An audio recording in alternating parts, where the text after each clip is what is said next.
ನಮಸ್ಕಾರ, ನಾನು ಮಂಜುನಾಥ್ ಕಾಮತ್. ನಾನೀಗ ಹಿರಿಯಡ್ಕದ ಸುರೇಶ್ ನಾಯ್ಕರ ಕಲ್ಲಂಗಡಿ ಗದ್ದೆಯಲ್ಲಿದ್ದೇನೆ. ಇವರ ಅಂಗಡಿಯಲ್ಲಂತೂ ಬೇಕಾದಷ್ಟು ಕಲ್ಲಂಗಡಿಗಳನ್ನು ನಾವು ತಗೋಬಹುದು, ಆದರೆ ಅವರ ಗದ್ದೆಯಲ್ಲಿ ಹೋಗಿ ಅಲ್ಲೇ ಕಟ್ ಮಾಡಿ ತಿನ್ನುವ ರುಚಿ ಇದೆಯಲ್ಲ, ಸೊ ಅದು ಅದ್ಭುತ.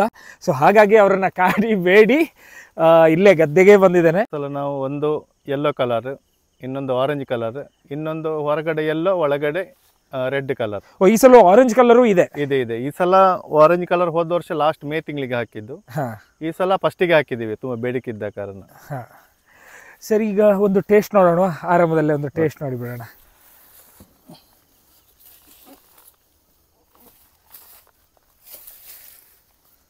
ಇದೀಗ ಯಾವ ಕಲರು? ಇದು ಯೆಲ್ಲೋ. ಯೆಲ್ಲೋ, ಒಳಗಡೆ ಯೆಲ್ಲೋ. ಸರಿ, ಇದು ಈಗ ಬಣ್ಣದ ವಿಷಯದಲ್ಲಿ ತುಂಬಾ ಜನ ಮಾತಾಡ್ತಾರೆ, ಇದು ಏನಪ್ಪ ಕೆಮಿಕಲ್ಲ ಅಥವಾ ಇಂಜೆಕ್ಷನ್ ಹಾಕ್ತಾರ? ನಿಜಕ್ಕೂ ಇದು ಏನು ಸರ್? ಈ ಕಲ್ಲರ್ಗಳು ಏನಕ್ಕೆ? ಇದು ಸೀಡ್ಸೇ ಇದು. ಒಟ್ಟಾರೆ ಇದು ಹಳದಿ ಬಣ್ಣದ ಕಲ್ಲಂಗಡಿ ಬೀಜ. ಈಗ ಕೆಂಪು ಕಲರ್ ಹಲಸಿನ ಹಣ್ಣೆಲ್ಲ ಇರ್ತದಲ್ಲ, ಅದೇ ರೀತಿ ಇದು ಕೂಡ ಒಂದು ಒರಿಜಿನಲ್ ಸೀಡ್ಸ್. ಒಂದು ತಳಿ ತೈವಾನದ ಒಂದು ವೆರೈಟಿ ಇದು. ಹಾಗಾಗಿ ಈಗ ನಮ್ಮ ಊರಲ್ಲಿ ಮಾಡ್ತಿದ್ದೇವೆ ಇದನ್ನು. ನಮ್ಮ ಊರಲ್ಲಿ ಇದು ಇರಲಿಲ್ಲ, ಅದನ್ನು ಬೆಳಿಲಿಕ್ಕೆ ಶುರು ಮಾಡಿದ್ದು. ಬೇರೆ ಬೇರೆ ಕರ್ನಾಟಕದ ಬೇರೆ ಬೇರೆ ಭಾಗದಲ್ಲಿ ಬೇರೆ ಬೇರೆ ರೈತರು ಬೆಳೀತಿದ್ರು ಈಗ. ಸರ್, ಒಂದು ತಿನ್ನೋಣ.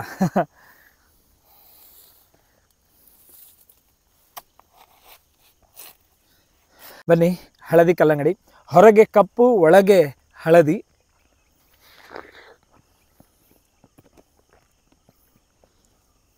ಆಹಾ, ನಿಜಕ್ಕೂ ಅದ್ಭುತ.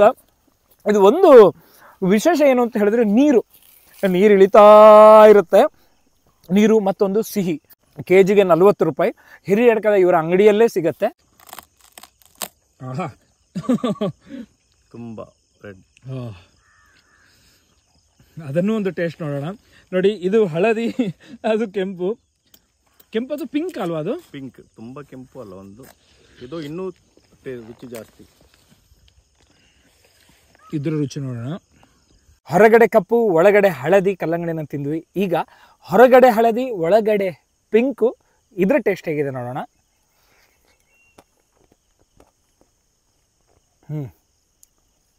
ಇದನ್ನು ಸ್ವೀಟ್ ಇದೆ. ಇದು ಅದಕ್ಕಿಂತ ಸ್ವೀಟ್ ಬರುತ್ತೆ. ಇದು ಒಂದು ವಿಶೇಷ. ಇದು ಈ ಗದ್ದೆಯ ವಿಶೇಷನೋ, ಪಕ್ಕದಲ್ಲೇ ಸುವರ್ಣ ನದಿ ಇದೆ ಅದರ ವಿಶೇಷನೋ, ಅಥವಾ ಸುರೇಶ್ ನಾಯ್ಕರ ಕೈಗುಣವೋ ಗೊತ್ತಿಲ್ಲ. ಇದೇ ರೀತಿಯಾಗಿ ಬೇರೆಯವರು ಬೆಳೆಸಿದ್ದನ್ನು ನಾವು ಬೇರೆ ಬೇರೆ ಮಾರ್ಕೆಟಲ್ಲಿ ಈ ಕಲ್ಲರನ್ನು ತಗೊಂಡಾಗಲೂ ಕೂಡ ಯಾವುದೇ ಕೃಷಿಕರನ್ನು ದೂರೋದಲ್ಲ, ಅದು ಬೇರೆ ಬೇರೆ ಕಾರಣಗಳಿರ್ಬೋದು. ಒಂದು ರೀತಿ ಜೊಳ್ಳು ಥರ ಅಥವಾ ಒಂದು ಹತ್ತಿ ಥರನೇ ಬರುತ್ತೆ, ಟೇಸ್ಟು ಬಂದಿರಲ್ಲ. ಬಟ್ ಇಲ್ಲಿ ಮಾತ್ರ ಆ ರೀತಿ ಆಗಿಲ್ಲ. ಹಾಗಂತ ಎಲ್ಲ ಬೆಳೆಗಳು ಒಂದೇ ರೀತಿ ಇರ್ತವೆ ಅಂತ ಹೇಳಿಕ್ಕಾಗಲ್ಲ. ಸೊ ಇಲ್ಲಿ ಬಂದವರು ಕೆಲವ್ರಿಗೆ ನಿರಾಸೆಯೂ ಆಗಿರಬಹುದು. ಅದು ಒಂದು 100ರಲ್ಲಿ ಒಂದು 2% ಅಲ್ವಾ ಸರ್? ಅಷ್ಟೇ, ಜಾಸ್ತಿ ನಾವು ಮೆಚುರಿಟಿಗೆ ಬಂದ ಮೇಲೆ ಕಟಾವು ಮಾಡೋದು. ಸುರೇಶ್ ನಾಯ್ಕರು ಅದಷ್ಟು ಬೈಕೋ ತರೋ ಗೊತ್ತಿಲ್ಲ. ಈ ಸಂಜೆಗೆ ನಾನು ಕರ್ಕೊಂಡ್ ಬಂದಿದ್ದೇನೆ. ಈಗ ಇದು ಹೇಗೆ? ಹೊರಗೆ ಕಪ್ಪು ಒಳಗೆ ಆರೆಂಜ್ ಕಲರ್. ಇದೊಂದು ಸ್ವಲ್ಪ ರೌಂಡ್ ದುಂಡಗೆ ಬರುತ್ತೆ. ಓಕೆ, ಇದನ್ನೊಂಚೂರು ಟೇಸ್ಟ್ ಮಾಡೋ ಸರ್. ಮೆಲ್ಲ.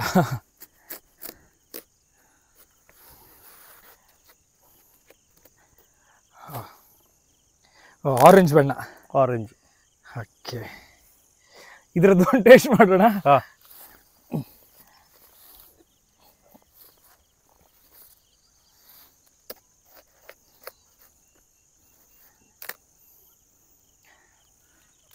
ಸರ್, ಅದೆಷ್ಟೋ ಜನರಿಗೆ ಗದ್ದೆಲ್ಲೇ ಬಂದು ತಿನ್ಬೇಕು ಅಂತ ಆಸೆ ಇರುತ್ತೆ. ಆ ರೀತಿ ಅವಕಾಶ ಆಗತ್ತಾ ಇಲ್ವಾ ಅಂತಲ್ಲ ಡೌಟು. ಯಾಕೆ ಹೇಳಿದ್ರೆ, ಒಬ್ಬೊಬ್ರು ಬಂದು ಕರ್ಕೊಂಡ್ಬಂದು ನಮ್ಗೆ ಅಂಗಡಿಯಲ್ಲಿ ಆಗುದಿಲ್ಲ. ಬೇರೆ ಬೇರೆ ಕಡೆ ಕೆಲಸ ಮಾಡುವ ಕಾರಣ ಬೇರೆ ಬೇರೆ ಕಡೆ ಇದೇ ರೀತಿ ಕಲ್ಲಂಗಡಿ ಬೆಳಿತಿದ್ದೀವಿ. ಈಗ ಬೇರೆ ಬೇರೆ ಕಡೆ ಬೆಳೀತೀವಿ. ಬನ್ನಿ, ನೀವು ಕೂಡ ಗದ್ದೆಗೆ ನಿಮ್ಗೆಲ್ರಿಗೂ ಬರ್ಲಿಕ್ಕೆ ಆಗ್ಲಿಕ್ಕಿಲ್ಲ, ಯಾಕಂದ್ರೆ ಸುರೇಶ್ ನಾಯ್ಕರಿಗೆ ಪುರುಸೊತ್ತು ಇರ್ಲಿಕ್ಕಿಲ್ಲ. ಆದ್ರೆ ಅವರ ಅಂಗಡಿಗೆ ಬಂದು ಒಂದು 3 ವೆರೈಟಿಯ ಕಲ್ಲಂಗಡಿಯನ್ನ ನೀವು ಸವಿಬಹುದು. ಇವರ ನಂಬರ್ ಹಾಕ್ತಾನೆ. ಸೊ ನಂಬರ್ ಹಾಕಂದ್ರೆ ದೂರದವರು, ಹತ್ತಿರದವರಂತೂ ಅಥವಾ ಹೋಗಿ ಬರುವವರು ಯಾವತ್ತು ಅವರ ಅಂಗಡಿಗೆ ಹೋಗಿ ನೋಡಿ ಕೇಳ್ಕೊಂಡು ಹೋಗ್ಬೋದು. ಆದರೆ ದೂರದಿಂದ ಬರೋಗಿಂತ ಮುಂಚೊಮ್ಮೆ ಇವರ ನಂಬರ್ಗೆ ಒಂದು ಕಾಲ್ ಮಾಡಿ. ಯಾಕಂದ್ರೆ ಬಂದ ಮೇಲೆ ಇಲ್ಲ ಅಂತ ಆಗೋದಕ್ಕಿಂತ ಒಮ್ಮೆ ಕಾಲ್ ಮಾಡಿದ್ರೆ ಅವರು ಇದೆ ಬನ್ನಿ ಅಂತ ಖಂಡಿತವಾಗಿಯೂ ಹೇಳ್ತಾರೆ, ಅಲ್ವಾ ಸರ್? ಹೇಳ್ತೇವೆ ಸರ್. ಇದ್ರ ಜೊತೆಗೆ ನಿಮ್ಮಲ್ಲಿ ಬೇರೆ ಏನೇನೆಲ್ಲ ಈಗ ನೀವೇ ಬೆಳೆಯುವಂಥದ್ದು ಏನೆಲ್ಲ ಅಂಗಡಿಯಲ್ಲಿ ಸಿಗುತ್ತೆ? ಈಗ ಮುಳ್ಳು ಸೌತೆ ಇದೆ, ಅಲಸಂಡೆ ಇದೆ, ಹರವೆ ಸೊಪ್ಪು ಇದೆ, ಅದೇ ರೀತಿ ಸಾಂಬಾರ್ ಸೌತೆ ಎಲ್ಲ. ಹಾಂ ಹಾಕಿದ್ವಿ, ಮತ್ತೆ ಇನ್ನು ಕೂಡ ಹಾಕ್ತಿದ್ದೀವಿ ವೆಜಿಟೇಬಲ್ಸ್ ಎಲ್ಲ ತುಂಬ. ತೊಂಡೆಕಾಯಿ ಇದೆ ಅಲ್ಲಿ ಒಂದು 3-4 ಎಕರೆಯಲ್ಲಿ. ಇದೀಗ ಹೇಳಿದ್ದು ಇವರು ಇದೇ ಗದ್ದೆಯಲ್ಲಿ ಇವರ ಸುತ್ತಮುತ್ತಲಿನ ಈ ಜಾಗದಲ್ಲೇ ಇವರೇ ಬೆಳೆದಿರೋದು. ಇದು ಅಲ್ಲದೆ ಬೇರೆ ಬೇರೆ ಕೃಷಿಕರದ್ದು ಅಥವಾ ಕೃಷಿಕರದ್ದು ಇವನ್ ಘಟ್ಟದ ಮೇಲಿನದ್ದು ಕೂಡ ತರಕಾರಿಗಳನ್ನ ಬರುತ್ತೆ. ಇವನ್ ಈ ಚಿಕ್ಕಮಂಗ್ಳೂರು, ಶಿವಮೊಗ್ಗದ ತರಕಾರಿಗಳು ಕೂಡ ಬರ್ತವೆ. ಟೊಮೆಟೊ, ಕ್ಯಾಬೇಜ್ ಅವೆಲ್ಲ ಹೊರಗಿಂದ ಬರ್ತವೆ. ಮತ್ತೆ ಸ್ಥಳೀಯವಾಗಿ ರೈತರು ಬೇರೆ ಬೇರೆ ಬೆಳೆದಂತ ತರಕಾರಿಗಳನ್ನು ನಮ್ಗೆ ಕೊಡ್ತಾರೆ ತುಂಬಾ ಜನ.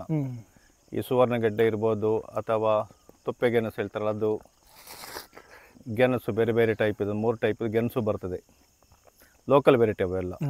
ಅದು ಇನ್ನೊಂದು ಸ್ವಲ್ಪ ದಿನದಲ್ಲಿ ಸ್ಟಾರ್ಟ್ ಆಗುತ್ತೆ, ಮಾರ್ಚಿನ ನಂತರ.